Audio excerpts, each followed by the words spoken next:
नमस्कार, एस्ट्रोसो चैनल में आपका स्वागत है। मैं डॉक्टर शेफाली गर्ग आज आपसे बात करूंगी मृगशिरा नक्षत्र पर। भचक्र में 0 से 360 डिग्री के मध्य सभी नक्षत्रों का नामकरण अश्वनी से रेवती तक किया गया है। आकाश मंडल में 5वां नक्षत्र है मृगशिरा नक्षत्र। इसे बहुत महत्वपूर्ण नक्षत्र कहा गया है। मगसर की माह की पूर्णिमा मृगशिरा नक्षत्र के अंतर्गत आती है। इसी वजह से इस मास का नाम मार्गशीर्ष मास पड़ा। श्रीमद् भगवत कथा में श्री कृष्ण ने स्वयं कहा है, मानसा नाम मार्गशीर्षो अहम, यानी सभी मासों में मार्गशीर्ष मेरा ही स्वरूप है।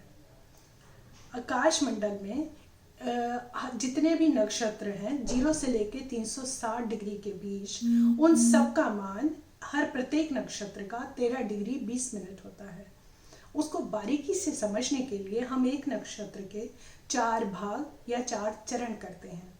मृगशिरा नक्षत्र के प्रथम 2 चरण वृषभ राशि के अंतर्गत आते हैं और शेष 2 चरण मिथुन राशि के अंतर्गत आते हैं।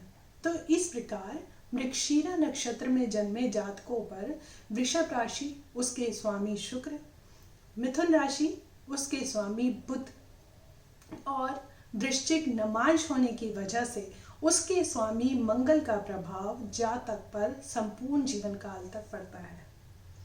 अब समझते हैं कि मृगशिरा नक्षत्र के पीछे किन ग्रहों की एनर्जी है और क्यों है। उसको समझने के लिए मैं आपको एक कहानी सुनाती हूँ। एक बार प्रजापिता ब्रह्मा जी अपनी ही दुहिता संध्या पर मोहित हो गए और कामातुर होकर जबरदस्ती उनको रमण के लिए हट करने लगे। परंतु संध्या उनसे बचकर भागने के लिए एक हिरणी यानी मृगी का रूप बनाकर भागने लगी। तो कामातुर हुए ब्रह्मा जी भी एक मृग का रूप बनाकर उनके पीछे भागे। यह बात भोलेनाथ को पसंद नहीं आई और इस पाप काम को रोकने के लिए उन्होंने एक तीर ब्रह्मा जी के पीछे छोड़ दिया। जब श्री ब्रह्मा जी ने देखा कि भोलेनाथ को इतना क्रोध आ गया है और उन्होंने मुझ पे तीर चला दिया है, तो उससे बचने के लिए वो उसी रूप में आकाश मंडल में नक्षत्र बनकर रह गए। आप कभी भी देख सकते हैं रोहिणी नक्षत्र के रूप में मृगी रूपी संध्या को, और उसके ठीक पीछे मृगशिरा नक्षत्र जो कि स्वयं ब्रह्मा जी हैं, और उसके ठीक पीछे आद्रा नक्षत्र जो भोलेनाथ ने तीर छोड़ा था ब्रह्मा जी के ऊपर। अब हम बात करते हैं इसकी एनर्जी की। तो इसका एक छोटा सा रेफरेंस भृगु संहिता के अनुसार जो भी नक्षत्र के देवता होते हैं, हमेशा उस नक्षत्र पर, उस नक्षत्र में जन्म लेने वाले जातकों पर उस देवता का प्रभाव हमेशा पड़ता है। तो मृगशिरा नक्षत्र के देवता हैं चंद्रमा जी। तो आज हमने समझा कि मृगशिरा नक्षत्र के देवता चंद्रमा जी, उनके राशि स्वामी शुक्र और बुध और उनके नमांश स्वामी मंगल का प्रभाव जातक पर पूरी जिंदगी पड़ेगा। अब हमें समझने हैं कि इस नक्षत्र में जन्म लेने वाले जातक कैसे होंगे। तो यदि यही चारों ग्रह सुस्थित हैं या चंद्रमा बहुत अच्छी पोजीशन में है, तो इस नक्षत्र में जन्म लेने वाले जातक सौम्य होंगे, आकर्षक होंगे, सुंदर होंगे। बुध की वजह से उनकी बहुत नॉलेज होगी, चतुरता होगी, चालाकी भी होगी, पर ज्ञान करने की अद्भुत शक्ति होगी, क्योंकि स्वयं ब्रह्मा जी ये नक्षत्र हैं। परोपकार की भावना होगी, समाज कल्याण की इच्छा ये जातक रखते होंगे और समाज में अच्छा लोग इनको पसंद करते होंगे।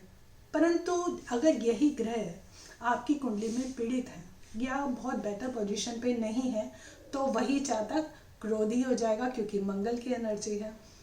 बुध की एनर्जी अगर रिफ्लेक्ट होगी तो बहुत चालाक बन जाएगा, चपल बन जाएगा, जरूरत से ज़्यादा चतुर बन जाएगा, क्योंकि हर ग्रह के अपने पॉजिटिव और नेगेटिव जो कारक हैं वो कारकों से ये जातक इन्फ्लुएंस होंगे। फिर भी अगर हम मृगशिरा नक्षत्र के जन्मे जातकों की बहुत नॉर्मल बात करें, तो ये लोग व्यक्तिगत जिंदगी में बहुत अच्छे दोस्त बनते हैं। जो भी कार्य करते हैं उसको पूरा करके ठानते हैं। ये ठीक है, हम देखा गया है कि 32 वर्ष की आयु तक उनको स्थायित्व नहीं भी मिलता है, परंतु फिर भी ये नक्षत्र के जन्मे लोग बहुत ही अपने काम के पक्के होते हैं, धुन के पक्के होते हैं, जो काम ठानते हैं उसको पूरा करते हैं, चाहे वो परेशान भी हो जाए।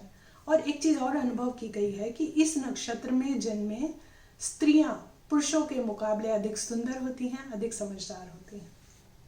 उम्मीद करती हूँ कि यह जानकारी आपको पसंद आई हो। धन्यवाद।